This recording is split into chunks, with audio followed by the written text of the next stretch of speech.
Hey everybody, hope you're doing well. My name is David Wilkerson and this is Surplus Funds 101. Just want to start off by saying thank you to all the people who like the video, subscribe to the channel, have tossed out a PayPal donation. It's greatly appreciated. If you haven't subscribed or liked any of the videos, do it now. I've been in the creative real estate and asset recovery business now for over 10 years. And on this channel, I give you guys all my juicy little tips and tricks and secrets to where you as a solo operator can go and just instantly start applying these things and start seeing an increase in your business, save money or save time. That's important. But one of the things I want to do today was make a little video for you guys and talk about boosting virtual assistant productivity. I have a lot of people who reach out to me and they ask me questions. Hey, can you tell me where to go get your virtual assistants? How do I hire them? How do I train them? And I mean, right now I have 4 virtual assistants. I'm blessed. That do almost everything for me. And so over the time of me working with them, I've kind of figured out some little tips and tricks and things I've been able to apply that I want to share with you guys that have really, really helped out. And a lot of them are probably more or less common sense, but nonetheless, they've really helped out. And here we go. The very first thing, you guys, everybody wants to know what to do, how to go find a virtual assistant, and they want to get them right out of the gate. Okay, people when they're brand new, they want to go get a virtual assistant and go take over the world. And you know, I do too. Virtual assistants are great. They help me out a lot. They put up a lot of production. But you guys got to understand, they're virtual assistants. You still got to spend time, energy, and effort training them, and you can't ever expect them right out of the gate when they're brand new to just know your business, your systems, and your processes so well to where you can just set them free. Okay, and so what I always tell people is first, you just got to be an expert so you can train them effectively. So you guys got to start asking yourself, and you guys got to be really honest, do you really truly understand the process from start to finish well enough to where you'd be able to train somebody to do it themselves? Okay, because here's the thing, if you don't understand that well enough yourself, how would you possibly be able to train a virtual assistant to do all these tasks that you're hiring for if you can't do it yourself? And so I always tell people, wait until you've done like a dozen deals. You don't have to be an expert, but know your business and your KPIs well enough to where when they call you up in the middle of the day and they have a question, you can answer it, to where it's not the blind leading the blind.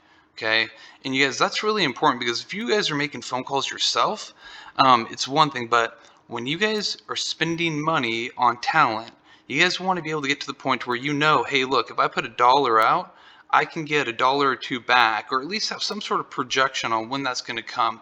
And the only way you can do that, you guys, is you guys got to be an expert. You guys got to know what you're doing. And so before you ever think about hiring a virtual assistant, make sure you know this business well enough to where you can train them. Okay. The second thing is you guys got to have an onboarding process, and you guys got to train them daily. Okay, when it comes to an onboarding process, that's pretty much just something you have in place to reduce the amount of low productivity time as much as you possibly can and get them familiar with your company's business systems and processes to where when you do set them free on the phones or whatever you delegate for them to do, they can be as proficient as possible. Okay, now there's all sorts of ways you guys can have your onboarding process. I mean, you can make little screen share videos just like this and have them in a Google Drive, and then have them all indexed over the top questions or problems that they might come across. But nonetheless, it's always better to where they can see you and hear your voice and be able to get trained live and in person. Okay, and so what I always say, and this is just me, about 2 days before you decide to let them free, for about an hour to 3 hours each little session, you go over everything in detail with them. And the thing too that's really important is you want to go over just the basic things that they're going to be doing repetitively that will be able to move the needle the most. Like Kobe Bryant, he ain't working on the specialty shots all the time. He's just nailing the basics. He's doing the three throws. And so you want to show them those kind of things too, because that's probably going to be the most important thing. Just that, or whatever the bread and butter of your business is, that's what you want it to be on. And you guys, I should have put this on a slide before. Your very first hire should be a virtual assistant that's more of an admin person to free up your time, because you're going to need to have your time freed up, so you can train them and be on call just in case a virtual assistant that's doing your outbound marketing, you can answer their questions for them. But regardless, when it comes to outbound marketing or whatever, just make sure that you focus on training them on the revenue generating tasks. And then as far as all the tech platforms that you might have them on, there's plenty of YouTube tutorials for them to watch to where they can become proficient at call tools or any skip tracing website or whatever you need them to do. Okay. Another thing, have short daily meetings. I like to have video meetings about 15 minutes before their shift, so you can go over the prior day's progress and be able to answer any questions that they have. You're making an investment in them and the talent that they bring to the table, and so like invest in like them too. Give them a little bit of your time every single day too. Because it'll pay off tremendously later on down the road. Okay. And then another thing too, just start developing and tracking their KPIs. Before you ever hire a virtual assistant, you should know your own KPIs, your business's KPIs, because once you know that, it makes it really easy to be able to scale your business out. Scaling your business out isn't that difficult when you really understand your KPIs. That's the secret there. And so that's why I'm so big on tracking and making sure that you understand what's converting and what isn't, because you'll be able to identify the kinks in the hose real easily and be able to be like, okay, his opening sequence when he's making his phone calls, that's where it's not converting over to an appointment or whatever it might be. But you guys got to understand your own KPIs and start tracking and developing their own KPIs and then log it every single day. Okay. And another thing is just treat them with respect and create an environment where they can trust you. Okay. I got 4 virtual assistants and they've opened up and became really vulnerable with me.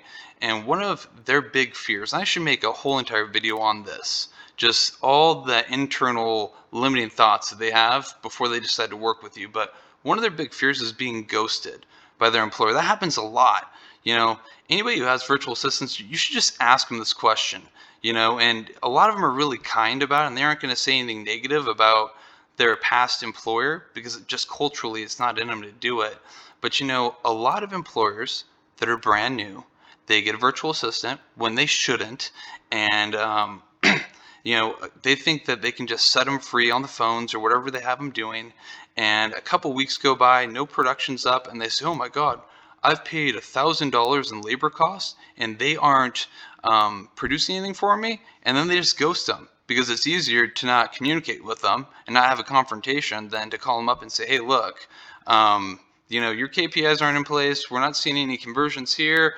We aren't seeing what we need to see as far as all the activities and tasks that need to be conducted for our business to move forward to where it makes sense to have you around." And so you guys, you just got to be able to demonstrate things to them. It's not what you say, it's what you demonstrate that will make them feel safe and secure and like you care about them and you want them to be around long term. Okay. And so that's crucial. And a lot of that just goes down to talking to them and just being a human being, treating them like a damn human being. I know that they're over in the Philippines or in India, but they're just like you and I. They have problems too. They have friendship problems, relationship problems.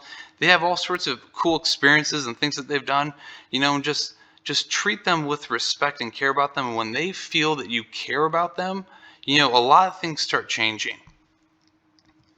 And then another thing too, and this kind of ties into the last slide, but provide them with a roadmap for what long-term employment will look like working with you and your company. I mean, culturally, virtual assistants, they don't want to disappoint you, and they take a lot of pride in working hard. But with that being said, they also need to feel like they're a part of a team and have a long-term employment opportunity with you, and you have a vision of doing that. Okay, so the very first thing you guys got to do is create some sort of employee roadmap with achievement incentives, like, hey, once you do X amount of deals, I'll give you a raise by a quarter, or whatever it might be. Like have them say, okay, after 1 year, you'll have a bonus check of X amount, or you'll be promoted to this position, or if you put up this much production, I'll let you override somebody and get some override money. There's all sorts of creative things you can do, but create some sort of roadmap. All the big companies like the Googles and the Amazons, when they hire people, they start grooming them right out of the gate. Like, hey, look, if you're here with us long term and you take care of us, we're going to take care of you, and we're going to allow you to work your way up through the company. And it's just one of those psychological things that they need to be plugged into to be able to really get committed to you and your project or whatever you've hired them to do. Another thing is have daily Google Meet calls with them. So um, they can feel like they're a part of the company, and what they're working, and so they can feel like they're a part of the company, and they can see all the other people that they're working with and communicate with them.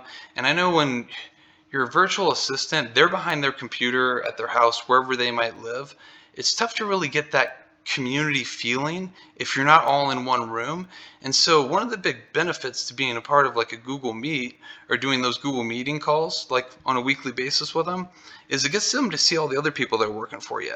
They can like hop in the chat box and they can like chat with them. They can email each other if you allow that to happen, whatever it might be. But just have a Google Meet or just have little conference calls with them all so they all can chat with each other and just feel like they're part of a team. Okay. Another thing is praise them for good work, dude, and get to know them a little bit better. Like people that feel appreciated, they will always work harder for you than people that aren't. Like send them a random video message. And I mean, a lot of you guys who have met me before, you guys know how much I like video calls, but it's really personal, or just an email just praising them for their loyalty or something specific that they've done or that they're doing really, really well. Another thing, you guys, be a boss. Like you don't want to be a friend, like have that boss employee relationship with them, but get to know them a little bit. Ask them questions about where they grew up, who their family member is, who their family members are, like what's important to them, what hobbies they might have, and then remember those little things and then bring them up in future conversations. It'll make them feel even more validated, more important, more special. And then just do little cool things for them, like tack on an extra like 10 or 20 bucks to their paycheck every now and again as a surprise. From the conversations I've had with my VAs, to go out for a nice dinner with like their significant other, about $10 US is what it's going to take for them to go out to dinner, have a couple drinks, and have a good night out on the town. I know like for here in the United States, like you got like 10x that number, but for them, that's all it takes. And so just those little tiny things have a huge impact. But when it comes to productivity, you guys, all these little things come together.